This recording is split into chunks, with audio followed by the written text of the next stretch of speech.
Hello అండి, అందరికీ నమస్కారం. అందరూ ఎలా ఉన్నారు? సో ఈ రోజు వీడియోలో మనం 9th ఫిజిక్స్కి సంబంధించినటువంటి ఫస్ట్ లెసన్ మన చుట్టూ ఉన్న పదార్థం లెసన్కి సంబంధించినటువంటి లైన్ టు లైన్ నోట్స్ని అయితే ఇప్పుడు చూద్దాము. సో ఎవరైనా ఫస్ట్ టైం కనుక చూస్తున్నట్లయితే ప్లీజ్ సబ్స్క్రైబ్ చేసుకోండి, లైక్ చేయండి, షేర్ చేయండి. మన చుట్టూ ఉన్న పదార్థం. మనం మన చుట్టూ ఉన్న పరిసరాలను చూస్తున్నప్పుడు వివిధ ఆకారాలు పరిమాణాలతో కూడిన అనేక రకాల వస్తువులను చూస్తూ ఉంటాము. ఈ విశ్వంలో ప్రతి వస్తువు దేనితో అయితే నిర్మించబడుతుందో దాన్ని శాస్త్రవేత్తలు పదార్థము అని పేరు పెట్టారు. మన చుట్టుపక్కల చూసినప్పుడు అన్ని వస్తువులు స్థలాన్ని ఆక్రమిస్తాయి మరియు ద్రవ్యరాశిని కలిగి ఉంటాయి అని మనం చెప్పవచ్చు. మరొక రకంగా చెప్పాలి అంటే వస్తువులన్నీ ద్రవ్యరాశి మరియు ఘనపరిమాణం ఈ రెండింటిని కలిగి ఉంటాయి. ప్రాచీన కాలం నుండి మానవులు తమ పరిసరాలను అర్థం చేసుకోవడానికి ప్రయత్నిస్తున్నారు. పూర్వం భారతీయ శాస్త్రవేత్తలు పదార్థాన్ని 5 ప్రాథమిక అంశాలైన గాలి, భూమి, అగ్ని, ఆకాశం మరియు నీరు అనే పంచభూతాలుగా వర్గీకరించారు. వారి ప్రకారం సజీవమైన లేదా నిర్జీవమైన ప్రతిదీ కూడా 5 ప్రాథమిక అంశాలతోనే రూపొందించబడింది.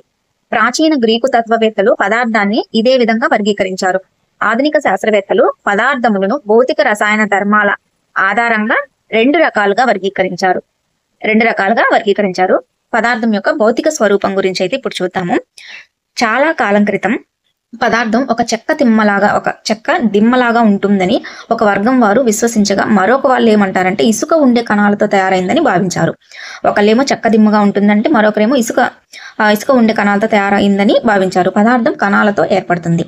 ఒక పొటాషియం పర్మాంగనేట్ యొక్క ఒక స్ఫటికంలో మిలియన్ కొద్ది చిన్న కణాలు ఉంటాయని మనం గమనించవచ్చు. ఇవి తమకు తాముగా చిన్న చిన్న కణాలుగా విభజించుకుంటూ పోతాయి.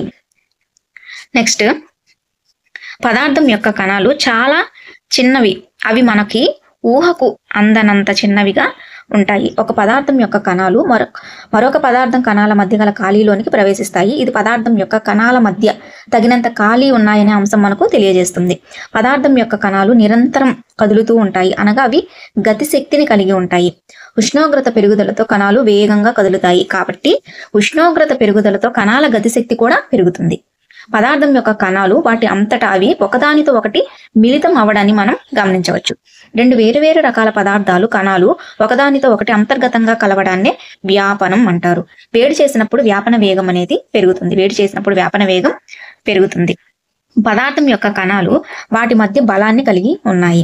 ఈ బలం కణాలను కలిపి ఉంచుతుంది. ఒక పదార్థమునకు వేరొక పదార్థానికి ఈ ఆకర్షణ బలం యొక్క పరిమాణం అనేది మారుతూ ఉంటుంది. పదార్థము 3 స్థితుల్లో ఉంటుంది. అవి ఘన, ద్రవ, వాయు స్థితులు. పదార్థంలోని కణాల ధర్మాలలోని వైవిధ్యం వలన ఈ స్థితులు అనేవి ఏర్పడతాయి. ఫస్ట్ ఘన పదార్థాల గురించి. ఘన పదార్థాలు నిర్దిష్టమైన ఆకారం అనేది ఉంటుంది. విభిన్న హద్దులుంటాయి. స్థిరమైన ఘన పరిమాణం ఉంటుంది. అతి తక్కువ సంపీడ్యత కలిగి ఉంటుంది. ఘన పదార్థాలపై బాహ్య బలం ప్రయోగించినప్పుడు వాటి ఆకారాన్ని కాపాడుకునే ధోరణిని అయితే కలిగి ఉంటాయి. బల ప్రయోగం వలన అవి విరిగిపోవచ్చు, కానీ ఆకారాన్ని మార్చడం కష్టం, కాబట్టి అవి దృఢంగా ఉంటాయి. రబ్బర్ బ్యాండ్ సాగదీయడం వల్ల దాని ఆకారాన్ని మార్చగలుగుతామా? ఇది ఘన పదార్థమా కాదా? ఒకసారి ఆలోచించండి. రబ్బర్ బ్యాండు, చక్కెర మరియు ఉప్పు, స్పాంజు ఇవన్నీ కూడా ఘన పదార్థాలే. రబ్బర్ బ్యాండ్ పై బలాన్ని ప్రయోగించినప్పుడు అది దాని ఆకారంలో మార్పు వస్తుంది. బలాన్ని తొలగించిన వెంటనే అది పూర్వం ఆకారాన్ని పొందుతుంది. అదనపు బలాన్ని ప్రయోగిస్తే అది తెగిపోతుంది. నెక్స్ట్, చక్కెర లేదా ఉప్పు స్ఫటికాలను చేతిలో ఉంచినా, పళ్ళెంలో పెట్టినా లేదా ఒక పాత్రలో ఉంచినా అవి నిర్దిష్టమైన ఆకారాన్ని అయితే కలిగి ఉంటాయి. స్పాంజ్లో చిన్న చిన్న రంధ్రాలు ఉంటాయి. ఈ రంధ్రాలలో గాలి అనేది బంధించబడి ఉంటుంది. మనము దాన్ని నొక్కినప్పుడు ఏమవుతుందంటే గాలి బయటకు వస్తుంది. దానివల్ల దాన్ని సంపీడనం చెందించగలుగుతున్నాము. నెక్స్ట్, ద్రవ పదార్థాల గురించి. ద్రవ పదార్థాలు వీటికి స్థిరమైన ఆకారం అనేది ఉంటుంది. స్థిరమైన ఘన పరిమాణము ఉంటుంది. ద్రవ పదార్థాలు ఏ పాత్రలోకి మారుస్తామో ఆ పాత్ర ఆకారాన్ని అయితే పొందుతాయి. ద్రవాలు ప్రవహిస్తాయి, వాటి ఆకారాన్ని మార్చుకుంటాయి. ద్రవాలు దృఢత్వాన్ని కలిగి ఉండవు, అందువలన వాటిని ద్రవాలు అంటారు. ఘన పదార్థాలు మరియు ద్రవ పదార్థాలు ద్రవాలలో వ్యాకోచిస్తాయి. వాతావరణంలోని వాయువులు నీటిలో వ్యాపించి కరిగిపోతాయి. ఈ వాయువులు ముఖ్యంగా ఆక్సిజన్ మరియు కార్బన్ డయాక్సైడ్, జలచరాలు మరియు మొక్కలు అవసరం. అన్ని జీవరాశుల మనుగడకు శ్వాస తీసుకోవాలి. నీటిలో కరిగిన ఆక్సిజన్ వలన జలచరాలు నీటిలో శ్వాసించగలుగుతాయి. అందువలన ఘన, ద్రవ, వాయు పదార్థాలు ద్రవాలలో వ్యాపించగలుగుతాయని నిర్ధారించవచ్చు. ద్రవాల వ్యాప్తి రేటు ఘన పదార్థాల కంటే ఎక్కువ. ఘన స్థితిలో ఉన్న కణాలతో పోలిస్తే ద్రవ స్థితిలో ఉన్న కణాలు స్వేచ్ఛగా కదులుతాయి. దీనికి కారణం కణాల మధ్య ఎక్కువ ఖాళీని కలిగి ఉండడమే. ఘన, ద్రవ పదార్థాలతో పోలిస్తే వాయువులు అధిక పీడనాన్ని కలిగి ఉంటాయి. నెక్స్ట్, వాయువులు. వాయువులు ద్రవీకృత పెట్రోలియం వాయు సిలిండర్లను మనం ఇంటిలో వంట చేయడానికైతే ఉపయోగిస్తాము. ఎల్పిజి అంటే లిక్విడ్ పెట్రోలియం గ్యాస్. ఈ రోజులలో వాహనాల్లో ఇంధనంగా వాడుతున్నది సంపీడ్యత చెందిన సహజ వాయువు సిఎన్జి, కంప్రెస్డ్ న్యాచురల్ గ్యాస్. వాయువులు అధిక సంపీడ్యత వలన ఎక్కువ పరిమాణం గల వాయువులు సంపీడ్యత చెందించి చిన్న సిలిండర్లు అయితే నింపవచ్చు. నెక్స్ట్, కణాల మధ్య అధిక వేగం మరియు ఎక్కువ ఖాళీ కారణంగా వాయువులు ఇతర వాయువుల్లోకి చాలా వేగంగా వ్యాపించే ధర్మాన్ని అయితే కలిగి ఉంటాయి. వాయు స్థితిలో కణాలు అధిక వేగంతో యాదృచ్ఛికంగా కదులుతాయి. ఈ యాదృచ్ఛిక చలనం వలన కణాలు ఒకదానితో ఒకటి ఢీకొని పాత్ర గోడలను ఢీకొంటాయి. పాత్ర గోడలపై ప్రమాణ వైశాల్యంపై వాయు కణాలచే ప్రయోగించబడిన బలం వలన వాయుపీడనం అనేది ఏర్పడుతుంది. పదార్థం దాని స్థితిని మార్చుకోగలుగుతుందా? మంచు అనేది ఘనస్థితి, నీరు ద్రవస్థితి, నీటి ఆవిరి వాయుస్థితి. ద్రవస్థితిలోని నీరు వాయుస్థితిలోనికి మారడం అనేది మనం గమనిస్తాం. ఘన పదార్థాల ఉష్ణోగ్రత పెంచినప్పుడు కణాల గతిశక్తి అనేది పెరుగుతుంది. గతిశక్తి పెరగడం వలన కణాలు ఎక్కువ వేగంతో కంపించడం ప్రారంభిస్తాయి. వేడి ద్వారా సరఫరా చేయబడిన శక్తి కణాల మధ్య గల ఆకర్షణ శక్తులను అధిగమిస్తుంది. కణాలు వాటి స్థానాలను వదిలి మరింత స్వేచ్ఛగా కదలడం ప్రారంభిస్తాయి. ఘనపదార్థం కలిగి ద్రవంగా మారే దశకు చేరుకుంటుంది. ఘనపదార్థం అనేది కరిగి ద్రవంగా మారే దశకు చేరుకుంటుంది. వాతావరణ పీడనం వద్ద ఏ కనీస ఉష్ణోగ్రత వద్ద ఘనపదార్థం ద్రవంగా మారుతుందో ఆ ఉష్ణోగ్రతను ద్రవీభవన స్థానం అంటారు.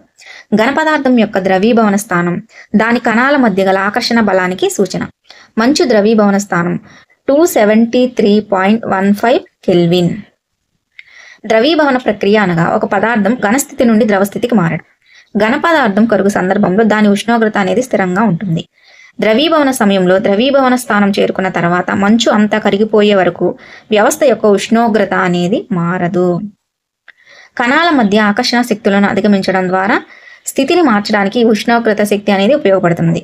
ఉష్ణోగ్రతలో ఇటువంటి పెరుగుదలను చూపకుండా మంచు ఈ ఉష్ణ శక్తిని అయితే శోషించుకుంటుంది. ఇది బీకరులో గల పదార్థములో దాగి ఉంటుంది కనుక దీన్ని గుప్తోష్ణం అని అంటారు. గుప్తము అనగా దాగి ఉండటం అని అర్థం.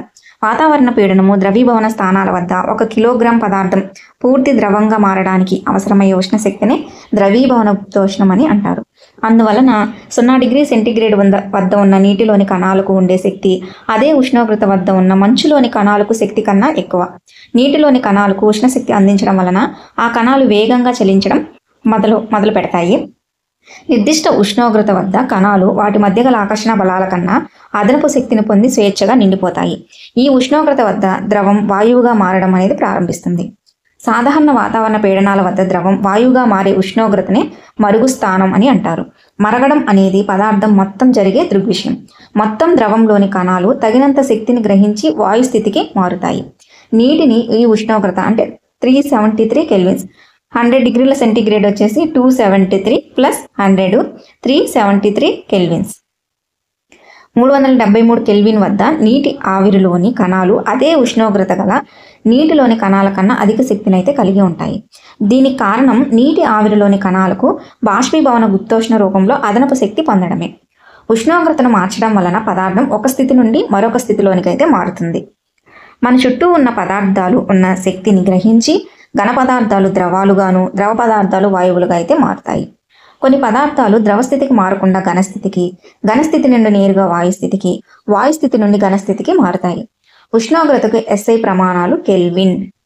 కెల్విన్ స్కేలులోని ఉష్ణోగ్రతను సెల్సియస్ స్కేలులోనికి మార్చడానికి ఇచ్చిన ఉష్ణోగ్రత నుండి 273ని తీసివేయాలి. అదే సెల్సియస్ స్కేల్లోని ఉష్ణోగ్రతను కెల్విన్ స్కేల్లోనికి మార్చడానికి ఇచ్చిన ఉష్ణోగ్రతకి 273ని కలపాలి.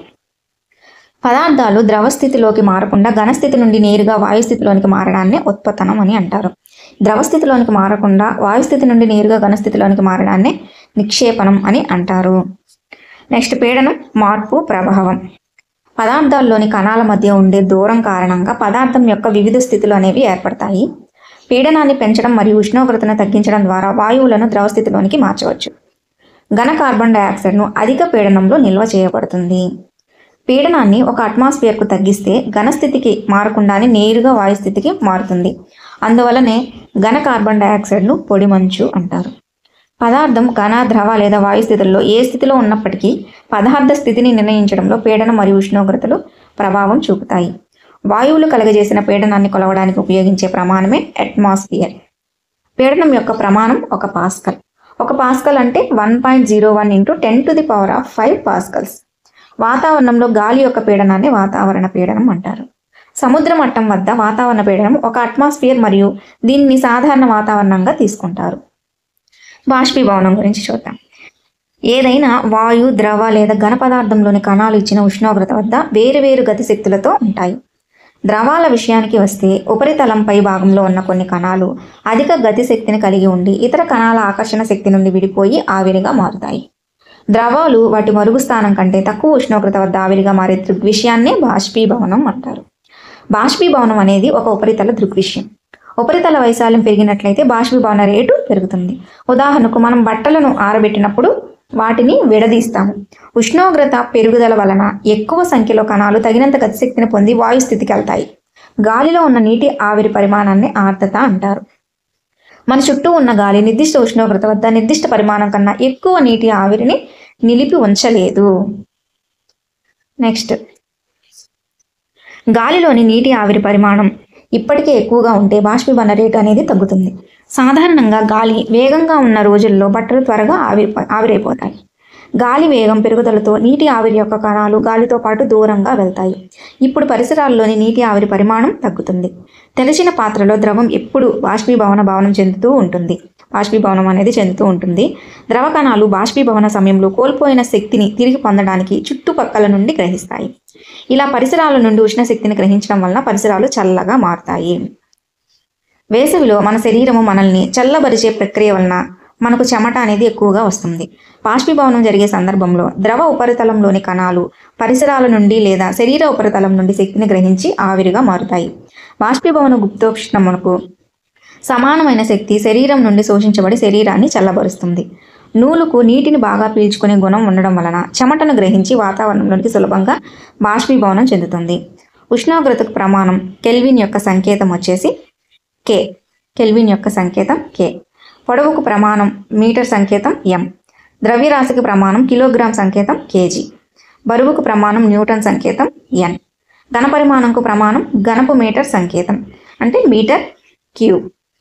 సాంద్రతకు ప్రమాణం కిలోగ్రామ్/ఘనమీటర్, కిలోగ్రామ్ మీటర్ పవర్ -3. పీడనానికి ప్రమాణం పాస్కల్, దీని యొక్క సంకేతం PA అంటే పాస్కల్. సో ఇదండి 9th ఫిజిక్స్ ఫస్ట్ లెసన్కి సంబంధించినటువంటి నోట్స్. నెక్స్ట్ వీడియోలో మన చుట్టూ ఉన్న పదార్థం శుద్ధమేనా అని సెకండ్ లెసన్కి సంబంధించిన నోట్స్ని అయితే ఇప్పుడు చూద్దాము. సో ఈ వీడియో కనుక నచ్చితే లైక్ చేయండి, షేర్ చేయండి, కామెంట్ చేయండి. Thank you so much for watching.